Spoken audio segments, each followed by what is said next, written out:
So I'm repairing the rust holes in this 65 Thunderbird. The rust holes are all the way through and through. You can see my fingers. All of them are through and through. So these that are here, I've actually put duct tape on the back just to give me a backing. And after that's on there, I'll be sealing in the area with the Great Stuff Big Gap Filler Insulating Sealant. I did it on my 65 Biscayne wagon, but on that one I use Bondu. Bondu is really hard to work with, so this time I'm just going to put a backing on with duct tape. I'm going to seal it in with the Great Stuff Big Gap Filler.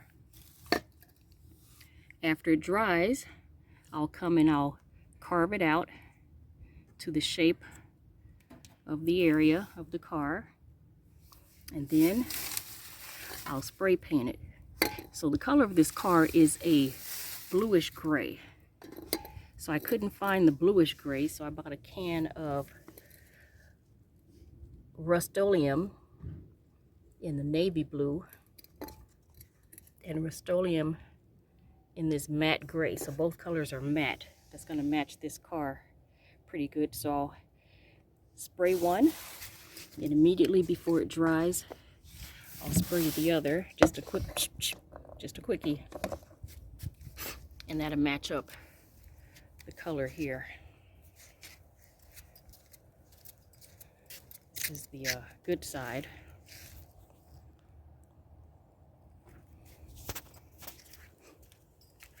And this side has these rust holes right above that rear wheel area. So we'll tune back in. Alright, so I finished taping up these last two holes, and as you see, it's not flush up against the outer body. It's just resting on the inner layer, and it's just resting there. And I really don't want it to stick out from up under. You can just tuck it in. It doesn't have to be perfect. You just want a backing so when you spray the sealant in, it doesn't come out on the other side. So that's basically what you're doing, just building a backing, or webbing, I should say. And so I'll spray the sealant all down in that hole up to the surface. There's a lot of rust here. So I'm just going to fill it in with sealant the best I can. Oh, there's another hole. I missed that one. I need to put a little tape there. This one didn't go all the way through.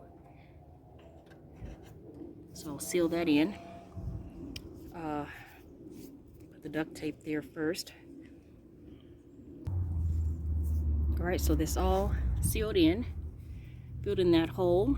It's not filled in, I just needed to cover the backing. See the duct tape? I don't want it to come all the way through. I need it to be back in the back area. So when I seal in, the foam actually feels out and spreads. Alright, so now I'll be putting in the sealant. Okay, so I begin to seal up the holes. Work slowly. Just push it very slowly and just build it in, because it spreads. So just squeeze slowly. See how it builds in and it spreads on its own. So you don't want to push that button too hard. Just go slow.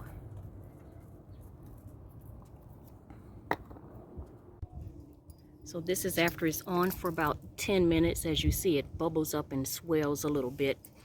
But that's okay, because when it completely dries, you just take maybe a steak knife and carve it out, and then you'll be ready to paint. All right, so Looks like the foam has dried.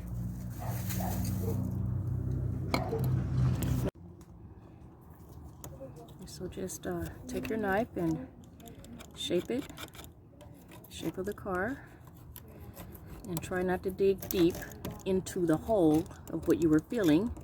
Just keep a surface.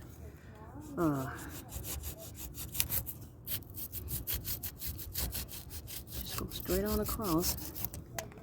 See? So you want to try to make it flat, and you can get your sandpaper, like I said, and sandpaper it down flat or smooth. And after this process, you may go ahead, and I just got some Rust-Oleum paint. All right, I went too deep on that one. That's okay. After I smooth it out with the sandpaper, it'll be perfect. So, since this is a 1965 Ford Thunderbird, it's a matte color right now. So I got the paint and primer, so that will prevent further rust. So anyway, I'll be working on that, and I'll get back at you. Want to say hi? Hi. Working on my car. Alrighty.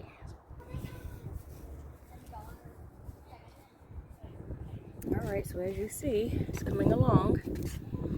Try to get it flat to the surface. When you spray this great stuff, insulating foam, it bubbles out.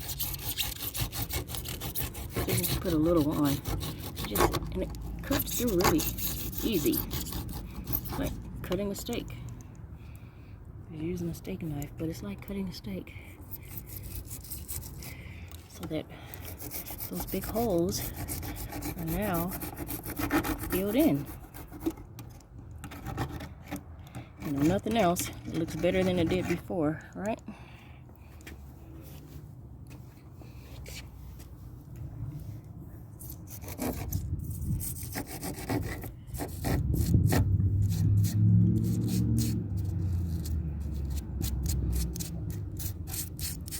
So that one has a little pocket hole I'll probably fill in. Some more.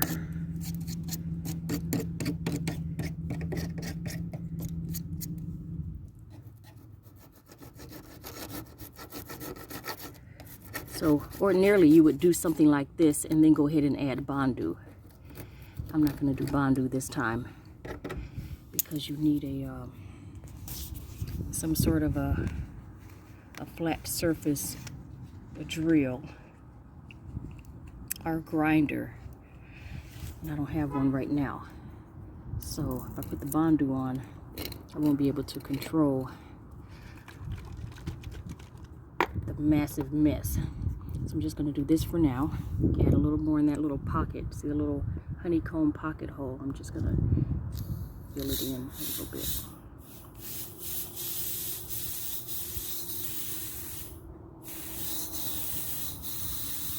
I think my straw is clogged.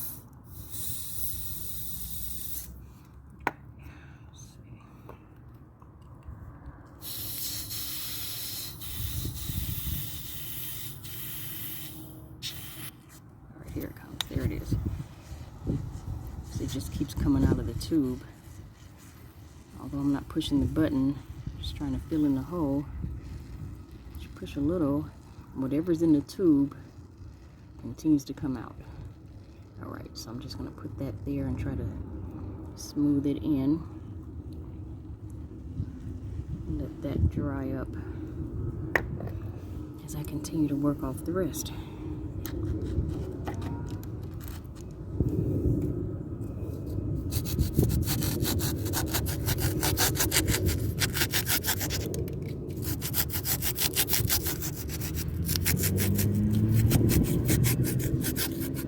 Just get it as flat to the surface as you can.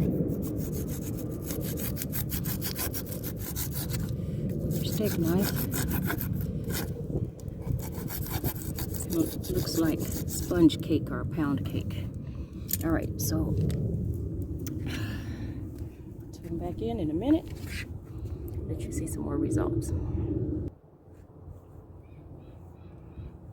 Okay, so it's just about done. I'll let that side dry. I added a little more Great Stuff Big Gap filler insulating foam. I added a little more in a couple of little holes because I dug too deep and it kind of plugged it out. So I'll let that dry. Then I'll get the sandpaper and smooth it on out. Make it as flat to the surface as I can. And then I'll go ahead and spray paint it.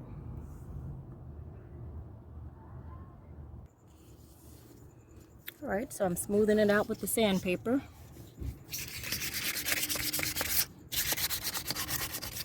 See how smooth it is?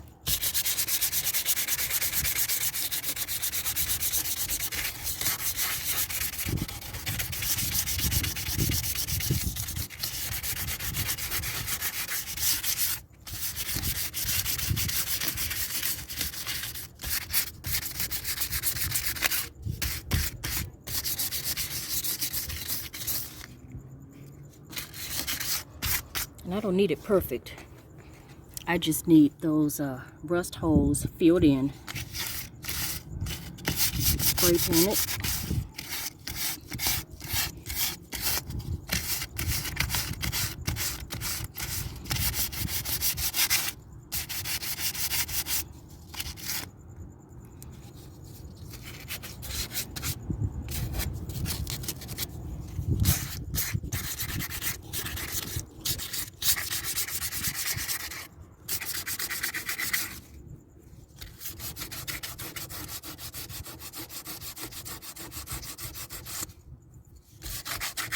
So even if you don't cut it flat enough, you can sandpaper it down.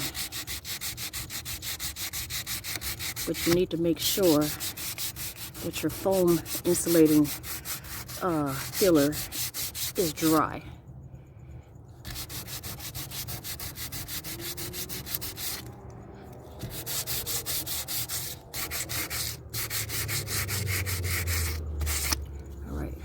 So I can't sandpaper down this area yet because I added more foam filler and it's still wet.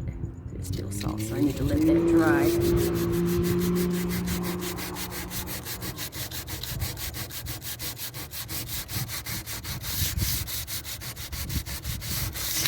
See, it's all sealed in. Look at that. Look at that. Sealed in.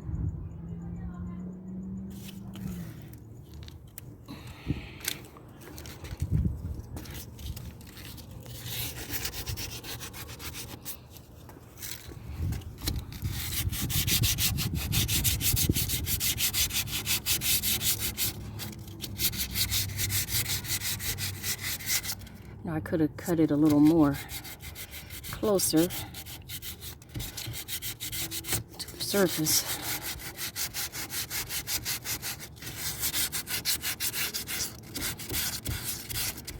This is where the body of it kind of curves in, so it's kind of hard to get your knife in there. And I don't want to go too deep with the knife and have to put more filler on top.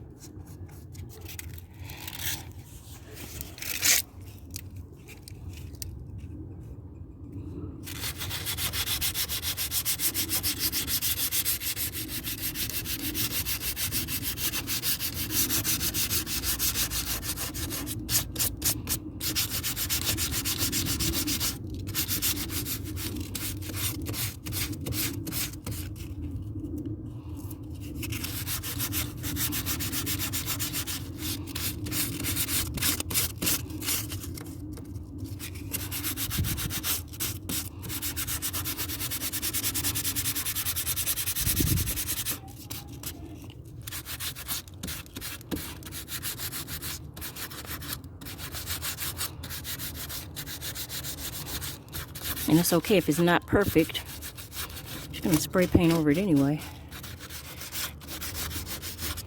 Just so with the naked eye, you can't tell what you've done here.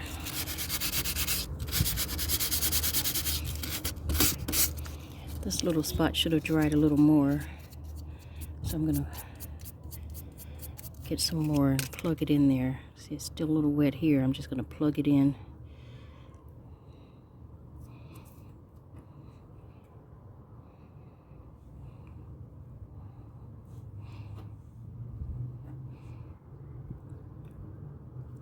So I'm taking foam from another area that I redid that's wet.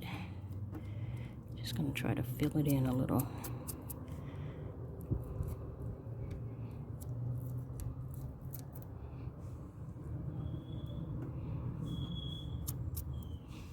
Let's see. There's still some on the straw, so I'm just gonna fill in the hole. My finger. And let that dry. Get a little more.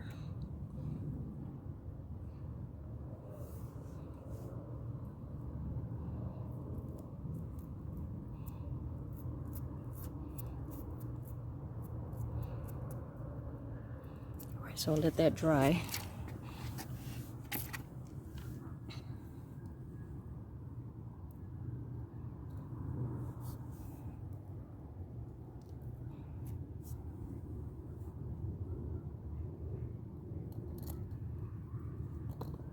So make sure your straw is on tight. If not, you get that leakage, as you see I've gotten. So I'm just going to take it and fill in these little holes here.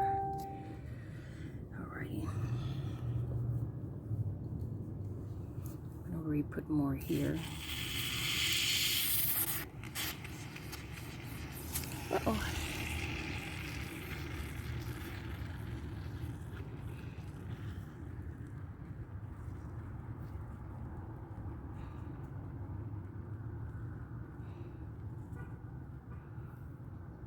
Key is letting it dry really good before you cut it off.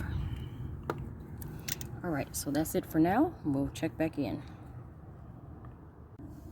Okay, so while this foam filler is drying over here, I'm gonna go ahead and spray paint this side. So I think I'm gonna start off with this gray. The color of the car is a grayish blue, like a midnight blue, but gray overtones. So I couldn't find the exact paint match in the Rust-Oleum, but that's okay because I'm going to blend the two. So let's see here. So this is the charcoal gray. All right, let's put this up here. Oh, that's kind of too dark, but that's okay. We're gonna just put them on.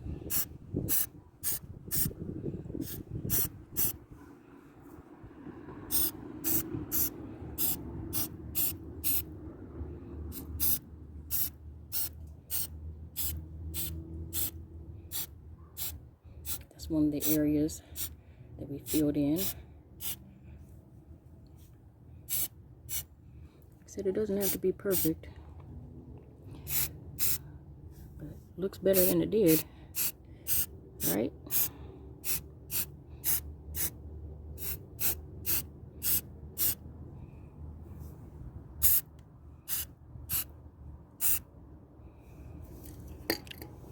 So it's starting to run here.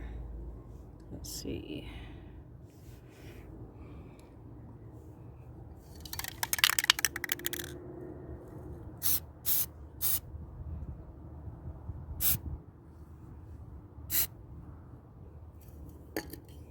I just need to look better than it did. All right, so I'm gonna spray some of the midnight blue. While the gray is still wet because I want it to blend. I want it to blend without me having to mix. So let's see. It's a little dark. Okay, so that's not gonna match up too well. So I'm just gonna stick with the gray. Put some right on top of that blue.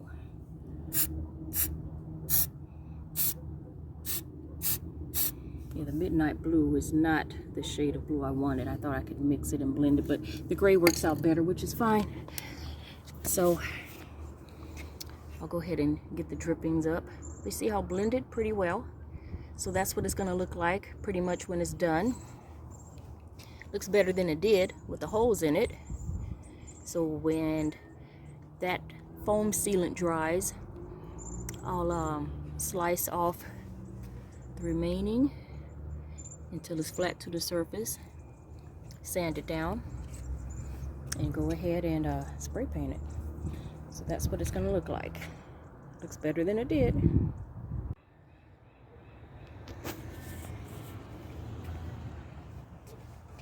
So here it is. Looks better than it did. That spot came out a little darker. That's okay. Looks better than it did. From a distance, you can't tell at all. 1965 Ford Thunderbird.